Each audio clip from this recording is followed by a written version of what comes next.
Imagine कीजिए कि आप एक ऐसी गहरी नींद में चले जाओ कि कभी उठो ही नहीं और हमेशा के लिए सो जाओ। तो आपको कैसा लगेगा? जरा सोचकर देखिए। अनंत समय की शांति कैसी होगी? कैसा होगा जब आप खुद को ही महसूस करना बंद कर दें, जब आपका अस्तित्व ही न हो?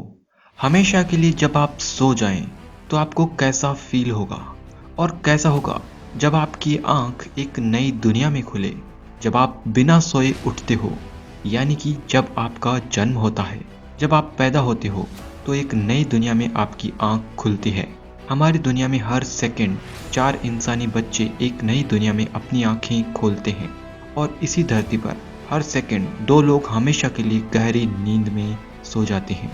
ब्रह्मांड हर सेकंड 4 इंसानी बच्चों को हमारी दुनिया में भेज रहा है। आंख खुलते ही खेल शुरू हो जाता है। दुनिया में एंटर होते ही आपके मुंह में दूध की बोतल थमा दी जाती है। दूध पीते पीते कब बड़े हो गए कि कंधे पर स्कूल का बैग होता है। स्कूल के घिसे पिटे एजुकेशन सिस्टम में पढ़ते पढ़ते कॉलेज तक पहुंचते हो। जैसे तैसे कॉलेज खत्म करी, सर पर नौकरी का टेंशन छाया रहता है। नौकरी मिलते ही घर की जिम्मेदारियां उठाने लगते हो, और इसी बीच ब्रह्मांड आपको अपने प्यार से मिला देता है, और फिर चट मंगनी पट ब्याह होकर शादी का लड्डू खाने बैठ जाते हो। और 2-4 साल बाद ब्रह्मांड आपको भी आपके जैसे 2-4 चुन्नू मुन्नू थमा देता है, और फिर चुन्नू मुन्नू की जिंदगी का भी वही साइकिल फिर से शुरू। बूढ़े होते होते जिंदगी कब बीत गई पता ही नहीं चला, और फिर हमेशा के लिए एक दिन आप गहरी नींद में सो जाते हो। क्या यही जिंदगी है? क्या इसीलिए ब्रह्मांड ने आपको यहाँ भेजा था? क्या यूं ही ब्रह्मांड हर सेकंड 4 चुन्नू मुन्नू चुन्नी मुन्नी को इस दुनिया में भेज रहा है? आखिर क्यों ब्रह्मांड ने हमें इस दुनिया में भेजा है? क्या ब्रह्मांड हमसे प्यार करता है? नहीं। अगर ब्रह्मांड हमसे प्यार करता तो क्यों हर सेकंड 2 लोग इस दुनिया से चले जाते हैं? क्यों हजारों बीमारियां हैं? क्यों चिंता, दुख, गरीबी, भुखमरी जैसी समस्याएं हैं? क्यों कोई रोटी के लिए तरस रहा है तो कोई 5 स्टार होटल में आराम फरमा रहा है? क्यों कोई अनाथ है और कोई भले पूरे परिवार के साथ दुनिया में खुशी मना रहा है? क्यों कहीं पर मातम छाया है और कहीं जश्न मनाया जा रहा है? तो सवाल है, क्या ब्रह्मांड हमसे नफरत करता है? नहीं। अगर ब्रह्मांड हमसे नफरत करता तो क्यों हर सेकंड 4 चुन्नू मुन्नू दुनिया में आ रहे हैं? क्यों इसी कांटों भरी दुनिया में हजारों फूल महक रहे हैं? क्यों स्वादिष्ट फल ब्रह्मांड ने पैदा किए हैं? आखिर क्यों पानी, हवा, पेड़ पौधे पैदा किए हैं? सच तो ये है कि ब्रह्मांड ना तो किसी से नफरत करता है, ना किसी से प्यार। ब्रह्मांड ने तो बस हम सबको एक मौका दिया है, एक खुला मैदान दिया है कुछ कर दिखाने का। हर इंसान को एक बराबर मौका दिया है, सबको एक जैसा दिमाग दिया है, किसी के साथ भेदभाव नहीं किया है। सूरज की रोशनी सबको बराबर दी है। ब्रह्मांड में मौजूद चीजें सबके लिए एक समान है। फर्क ये है कि इस खेल को आप कैसे खेलते हो। ब्रह्मांड हमसे प्यार नहीं करता, लेकिन ब्रह्मांड अपने आप को हम सब के सामने रिवील करता है। हजारों सालों में हजारों लोग घिसी पिटी जिंदगी जीकर हमेशा के लिए चले गए, लेकिन कुछ लोग थे जिन्होंने ब्रह्मांड को समझा, ब्रह्मांड की खुली किताब को पढ़ा। यूनिवर्स का ये खेल का मैदान खुला है हम सब के लिए। जरूरत है बस खेलने की, इसे एक्सप्लोर करने की। यूनिवर्स किसी की परवाह नहीं करता। यूनिवर्स आपके रोने पर आपको पुचकारेगा नहीं, लेकिन यूनिवर्स आपको रुलाएगा भी नहीं। बल्कि इससे आगे बढ़कर यूनिवर्स अपने आप को हम सबके सामने रिवील करता है। यूनिवर्स एक खुली किताब है जो सबके पढ़ने के लिए है। Newton, Galileo, Einstein, Feynman, Aryabhata, इन सब ने इसे पढ़ा। जो भी महान हस्तियां हुई हैं उन सब ने इसे पढ़ा खुले दिमाग से और खुलकर इसे जिया। यह खुली किताब सबके लिए है। ज़रूरत है इससे फ्रिक्वेंसी मैच करने की। यूनिवर्स एक लगातार बहती नदी है, बस अपनी नाव लेकर इसे एक्सप्लोर करने निकल जाओ। यह किसी न किसी समुद्र से आपको जोड़ देगी। ब्रह्मांड की हर चीज़ अपने आप को सबके सामने रिवील कर रही है, लेकिन कुछ ही लीजेंड्स होते हैं जो इसे समझते हैं। पत्थर गिरने पर न्यूटन ने ग्रेविटी को समझा। रात के आसमान के तारों की भाषा को गैलीलियो ने महसूस किया। बिजली की आहट को निकोला टेस्ला ने पकड़कर दुनिया को रोशन कर दिया। हजारों सालों से लोग सूर्योदय के नज़ारे का मजा लेते थे, लेकिन अल्बर्ट आइंस्टाइन ने इससे आने वाले प्रकाश के नज़ारे को समझकर दुनिया को समझने का नजरिया ही बदल दिया। और अपनी थियरी ऑफ रिलेटिविटी से समय और ब्रह्मांड तक इंसानियत की पहुंच को आगे बढ़ाया। समय क्या है? क्या ये कभी खत्म होगा? क्या समय यात्रा संभव है? इन सब सवालों के जवाब आज इंसान खोज रहा है। ब्रह्मांड के इशारों को समझकर आप इस दुनिया को क्या दे सकते हो? दुनिया की कौन सी समस्या को आप सुलझा सकते हो?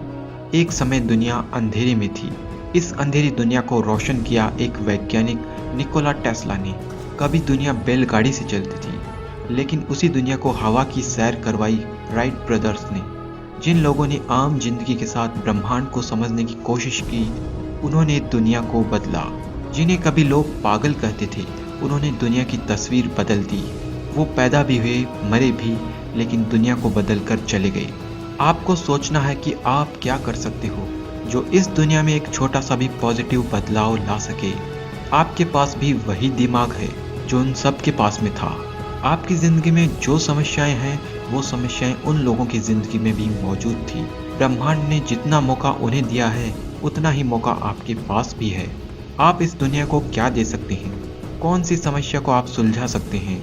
उस काम में लग जाइए। एक किताब लिखने का मन है तो कलम उठाकर शुरू हो जाइए और बहने दीजिए अपने विचारों को। कोई पेंटिंग बनानी है तो उठा लो अपने सुनहरे रंगों के डब्बे को और दिखा दो दुनिया को क्या कर सकते हो तुम। कोई आइडिया आपके दिमाग में है तो कुछ बना के दिखाओ। एक नाकाम कोशिश करो उसे पूरी करने की, क्योंकि एक नाकाम कोशिश ही आपको कामयाबी की तरफ ले जाएगी। नाकाम होना भी तो कामयाबी की पहली सीढ़ी है। पहली सीढ़ी तो चढ़िए। ब्रह्मांड आपके लिए सारे रास्ते खोलता चला जाएगा, बशर्ते आपने अपने दिमाग को खुला रखा हो। इस ब्रह्मांड के इशारों को समझकर आप क्या कुछ नहीं कर सकते। ब्रह्मांड ने आपको दुनिया में बैठने के लिए नहीं भेजा है। इस यूनिवर्स में कुछ भी स्थिर नहीं है, हर चीज गतिशील है। तो फिर तुम क्यों बैठे हो? क्यों अपनी किस्मत को रो रहे हो? ब्रह्मांड तुम्हें अपनी किस्मत खुद लिखने का मौका देता है। जरा अपनी कलम उठाओ और शुरू हो जाओ। किसी को कोसने से कुछ नहीं होगा। दुनिया में बहुत सारी समस्याएं हैं, कंप्लेन करने से कुछ नहीं होगा। कंप्लेन तो कोई भी कर सकता है, लेकिन उस प्रॉब्लम को सॉल्व करके कौन आगे आता है? Don't complain, just conquer. Complain करना बंद करो और उठो। उन समस्याओं का हल खोजकर उन पर विजय हासिल कर लो। दुनिया में समस्याएं बहुत है, कंप्लेन करने वाले ज़्यादा है और सॉल्व करने वाले बहुत कम। आपको सोचना है कि आपको क्या करना है। इन प्रॉब्लम्स को सॉल्व करना है कि बाकी सब की तरह कंप्लेन करने में अपना टाइम वेस्ट करना है और फिर घिसी पिटी जिंदगी जीकर हमेशा के लिए सो जाना है। ब्रह्मांड ने आपको ये मौका दिया है कुछ कर दिखाने का। ये मौका हर किसी को नहीं मिलता। ये मौका किसी कीड़े मकोड़े को नहीं मिला, किसी जानवर को नहीं मिला। ये मौका तुम्हें मिला, इंसान को मिला है। ब्रह्मांड ने ये दिमाग इंसान को दिया है। अब सोचना तुम्हें है, इस दिमाग को लेते हुए तुम ब्रह्मांड में समस्याओं को पैदा करते हो या उन्हें सुलझाते हो। प्रदूषण फैल रहा है, प्रदूषण फैल रहा है, ये तो हर कोई बोल सकता है। सवाल ये है कि उसके उपाय में आप क्या कर रहे हो। एलन मस्क जैसे एंटरप्रेन्योर्स बिना कंप्लेन किए इलेक्ट्रिक व्हीकल्स को इन्वेंट करके पेट्रोल डीजल की दुनिया को इलेक्ट्रिक दुनिया में बदल सकते हैं, तो आप क्या नहीं कर सकते हैं। बस खुद पर और ब्रह्मांड के नियमों पर यकीन रखो और फिर देखो तुम दुनिया को क्या दे सकते हो और लग जाओ मिशन पर। तो फ्रेंड्स, आई होप कि आप ये बात समझ गए होंगी कि आपकी लाइफ का अल्टीमेट एम क्या होना चाहिए। क्या आप उस पर काम करने के लिए तैयार हैं? मुझे ज़रूर बताएं और ब्रह्मांड के नियमों को समझने के लिए इस चैनल को सब्सक्राइब ज़रूर करें। मैं मिलता हूँ आपसे किसी अगले वीडियो में, तब तक के लिए बाय।